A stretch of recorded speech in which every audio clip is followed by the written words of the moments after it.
But first, there's been another outbreak of the deadly Hendra virus among horses on the east coast. And while Hendra has never been reported in this state, there is another dangerous virus infecting horses here. It's called Kunjin, and in South Australia, 7 horses have been put down because of it so far this year. They're walking around and all of a sudden they fall down.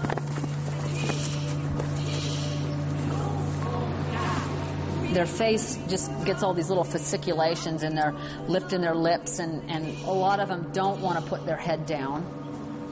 He was pretty much lifeless. Kunjin virus, mosquitoes, yeah, it was just one mosquito bite that sent him down for 15 days. It's pathetic, really. It's very, very sad. And for the owners, it must be heartbreaking to see their animals in that sort of state. For the past 6 months, equine vet specialist Liz Herbert has been at the centre of a mysterious disease affecting horses. Sick animals were being detected in Victoria and New South Wales. Then the first here turned up last February at her clinic on Adelaide's outskirts. Yeah, we know it hurts. Oh my God, this is weird. I mean, really weird. And I've been a vet for 30 years, so, you know, weird is weird. When I first saw it, I thought, I haven't seen anything like this before. They had neurological signs, and yeah, we needed to follow up and find out what was going on. What was going on turned out to be Kunjin virus. It's a member of the same virus family as Murray Valley encephalitis and West Nile, and like them, it's spread by mosquitoes. One of the first horses seen was Kerry Rose's former racer, Money Asset. Oh, beautiful boy, how are you? Whoa, no, you just stand right there.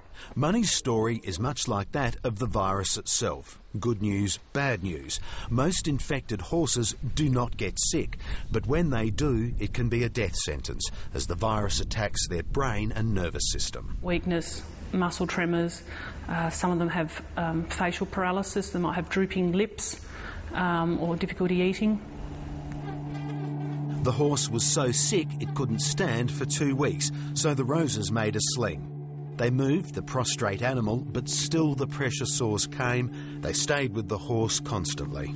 It was at the point where we had to make the decision to either euthanize him or Elizabeth had to come up with a miracle cure, and that she did. I gave him this drug, and my guess is he was going to get up anyway, but like the next day he got up, and like, you know, I'm considered the hero. Trust me, I think it was just time. He was just ready to get up.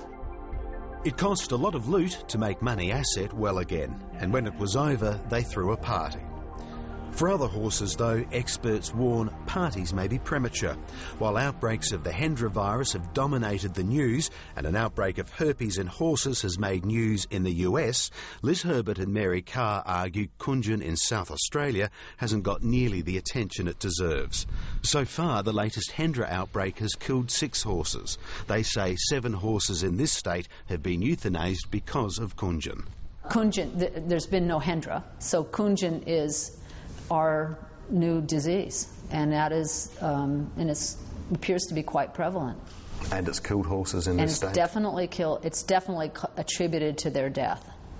The experts say that unlike equine influenza, Kunjin won't result in the same massive disruption caused by widespread quarantining because Kunjin doesn't appear to spread from horse to horse.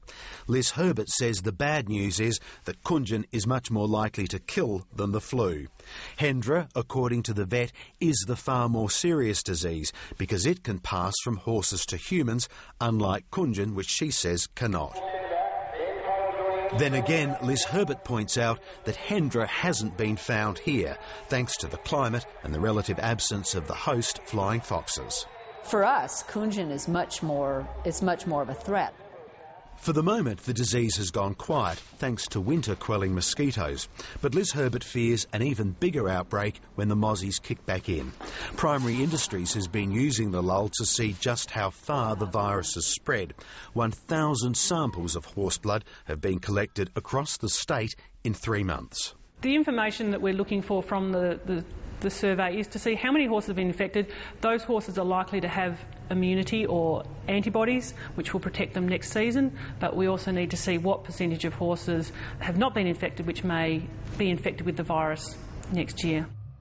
My fear is that we will have more, that apparently the virus can replicate inside the mosquito. It doesn't even need another host. It's here, the mosquitoes are still here, and then we should have more virus and more clinical signs and more sick horses and probably more dead horses. But that's not the end of Kunjin's surprises. On the weekend, a Kunjin conference organised for vets was told by Darwin veterinary virologist Lorna Melville that Kunjin is not new to Australia. We have had Kunjin forever, basically, and it's very common. If we take a random sample of the horse population in the Northern Territory, we'll probably find 90% of the horses up there have antibodies. What is new is that scientists have isolated a small, crucial mutation in the virus found here. Well, it basically means this virus behaves differently when it infects an animal. So the virus in the Northern Territory, when it infects an animal, doesn't make them sick. Well, not to any great degree, but when the virus infects horses down here with the local strain, it has resulted in a lot of horses with severe neurological signs and in a number of cases having to be euthanased. And that last bizarre twist may in fact turn out to be Kunjin's Achilles heel. The vets say the mutated version is strikingly similar to West Nile virus, for which there is an effective vaccine in the United States. It's hoped the same vaccine will also work against Kunjin, and the race is now on for Commonwealth authorities to make sure it's safe to use in Australia before the mozzies return. My biggest hope is that we have the vaccine available and that we are able to immunize the horses and keep the disease away. This is not a fun disease to treat.